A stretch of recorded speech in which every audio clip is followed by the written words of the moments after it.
So always there's a recommendation from experience. Director debut ആണെങ്കിൽ experienced ക്യാമറമാനെ വെക്കുക.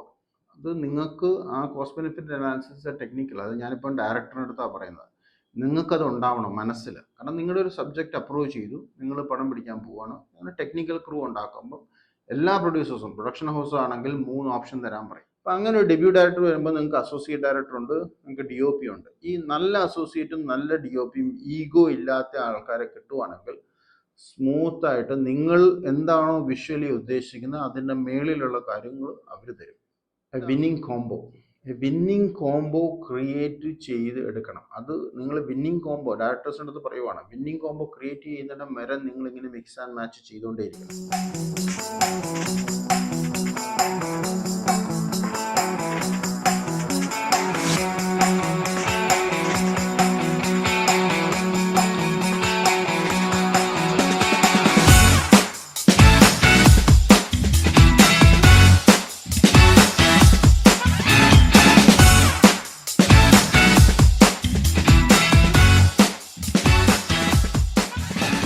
Welcome back to the channel friends.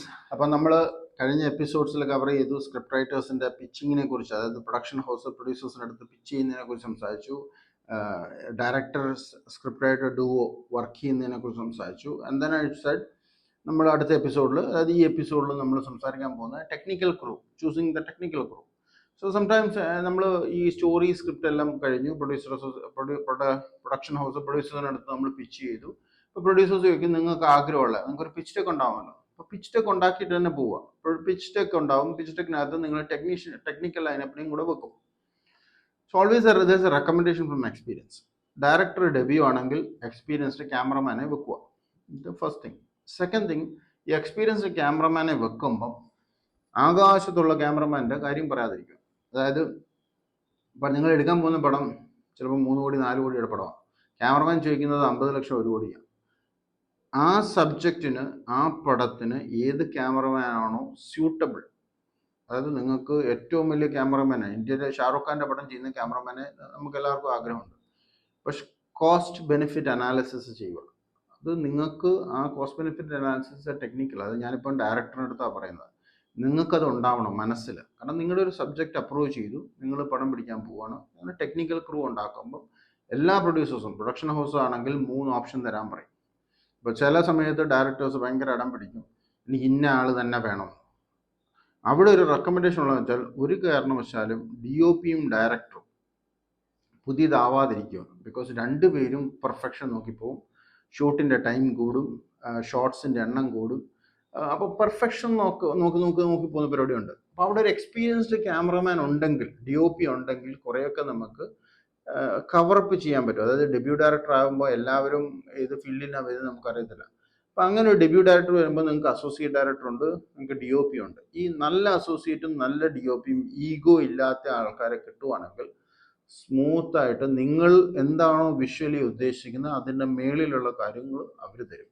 ഇതാണ് ഒരു കാര്യം. രണ്ടാമത്തെ കാര്യം, ടെക്നിക്കൽ ലൈനപ്പ് ഇടുമ്പം ചില പ്രൊഡ്യൂസേഴ്സ് എല്ലാവരും നോക്കുമെന്ന് ഞാൻ പറയുന്നില്ല, ചില പ്രൊഡക്ഷൻ ഹൗസ് നോക്കും ഈ ആൾക്കാർ, അതായത് നമ്മുടെ അറിയാമല്ലോ നമ്മുടെ ഇൻഡസ്ട്രി കുറച്ച് അന്ധവിശ്വാസം ഇച്ചിരി കൂടുതലുള്ള ഇൻഡസ്ട്രിയാണ്. പല കാര്യത്തിനും പല കാര്യം നോക്കിയിട്ട് ചെയ്യത്തുള്ളൂ.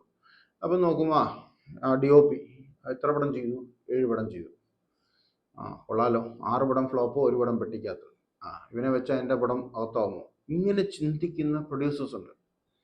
അത് നമ്മൾ കണ്ണടച്ചിരുട്ടാക്കാൻ പറ്റത്തില്ല, അങ്ങനെ ചിന്തിക്കുന്ന ആൾക്കാരുണ്ട്. ഇങ്ങനെ ഓരോ ലൈൻ, ഇപ്പോൾ പ്രൊഡക്ഷൻ കൺട്രോളർ ആയാലും കോസ്റ്റ്യൂം ഡിസൈനർ എല്ലാ കാര്യത്തിലും ഈ എത്ര പടം ഓടി എന്ന് ചിന്തിക്കുന്ന ആൾക്കാരുണ്ട്. കാരണം ഇതൊരു വലിയ കോടിക്കണക്കിന് ബിസിനസ്സിൻ്റെ ഒരു ഇതാണ്. അതായത് it's A exponential business. Exponential business എന്ന് പറയാൻ കാരണം വെച്ചാൽ, ഇപ്പം നിങ്ങളൊരു സോപ്പാണ് വിൽക്കുന്നതെങ്കിൽ സോപ്പിന് ഇത്ര ശതമാനം റിട്ടേൺസ്, അത് ഫിക്സഡ് റിട്ടേൺസ് ഉണ്ട്, അതിൽ കൂടുതൽ നിങ്ങൾക്ക് ചാർജ് ചെയ്യാൻ പറ്റത്തില്ല. നിങ്ങൾ 50 രൂപയുടെ സോപ്പ് വയ്ക്കുമ്പം നിങ്ങളുടെ പ്രൊഡക്ഷൻ കോസ്റ്റ് ചിലപ്പോൾ 30 രൂപ 40 രൂപ ആയിരിക്കും, 10 രൂപ ആയിരിക്കും. That's A fixed cost. May be you can do mass production. പക്ഷെ മൂവി എന്ന് പറയുന്നത് അങ്ങനല്ല.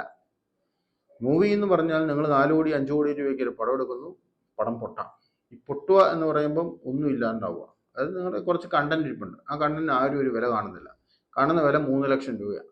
അതായത് സാറ്റലൈറ്റ് OTT ആരും എടുക്കുന്നില്ല, പിന്നെ ഏതെങ്കിലും യൂട്യൂബ് ചാനൽ, ഞാൻ ചാനലിൻ്റെ പേരൊന്നും പറയുന്നില്ല, യൂഷ്വൽ ചാനൽ കുറച്ച് മറ്റേ ഇതൊക്കെ എന്താ പറയുന്നത്, സ്വന്തമായിട്ട് OTT ചാനലൊക്കെ ഉള്ള പ്രൈവറ്റ് ലേബൽസ് ഉണ്ട്. അവർക്ക് കൊണ്ട് കൊടുത്തു കഴിഞ്ഞാൽ അവരൊരു 3 ലക്ഷം രൂപ അല്ലെങ്കിൽ അതും ഷെയർ പറയും. അവസാനം ഒന്നും കിട്ടത്തില്ല. ഇതാണ് ചുരുക്കം. നിങ്ങൾ ചിന്തിക്കേണ്ട ഒരു കാര്യം എന്ന് വെച്ച് കഴിഞ്ഞാൽ, ഈ ടെക്നിക്കൽ ക്രൂവിനെ നിങ്ങൾ ചൂസ് ചെയ്യുമ്പോൾ നിങ്ങൾ 3 ഓപ്ഷൻസ് ചോദിക്കുക. ഈ 3 ഓപ്ഷൻസ് ഭൂരിപക്ഷം പ്രൊഡ്യൂസേഴ്സ് ചോദിക്കുന്നത് എന്താ വെച്ചാൽ, ഈ നിങ്ങൾ പറയുവാണ് ഓക്കെ എൻ്റെ പടം ഈ 3 പേര് ഈ 3 DOP ചെയ്താൽ വർക്കൗട്ട് ആവും, കളർ കോമ്പിനേഷൻ അവരുടെ ഫ്രെയിംസ് എല്ലാം ഈ പടത്തിന് സ്യൂട്ടഡ് ആണ് എന്ന് പറയുമ്പം പ്രൊഡ്യൂസർ പോയിട്ട് എന്ത് ചെയ്യുമെന്ന് വെച്ചാൽ പ്രൊഡക്ഷൻ പറയും ഓക്കെ ഈ 3 പേരെ വിളിച്ചിട്ട് റേറ്റ് എടുക്കാൻ പറയും, 30 ദിവസത്തെ ഷൂട്ടിന് എത്ര രൂപ.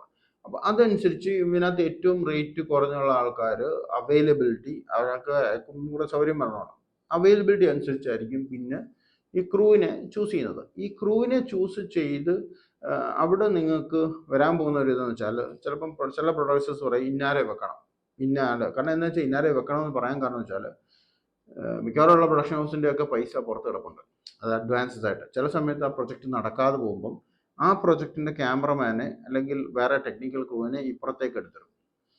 അവിടെ പ്രൊഡ്യൂസർ കെയർഫുൾ ആവേണ്ട കാര്യം വെച്ചാൽ, ആ പ്രൊജക്റ്റിന്, ആ പടത്തിന് ആ ക്യാമറമാനാണോ അല്ലെങ്കിൽ ആ പർട്ടിക്കുലർ ടെക്നീഷ്യനാണോ ആർട്ട് ഡയറക്ടറാണോ സ്യൂട്ടഡ് എന്ന് നോക്കുക.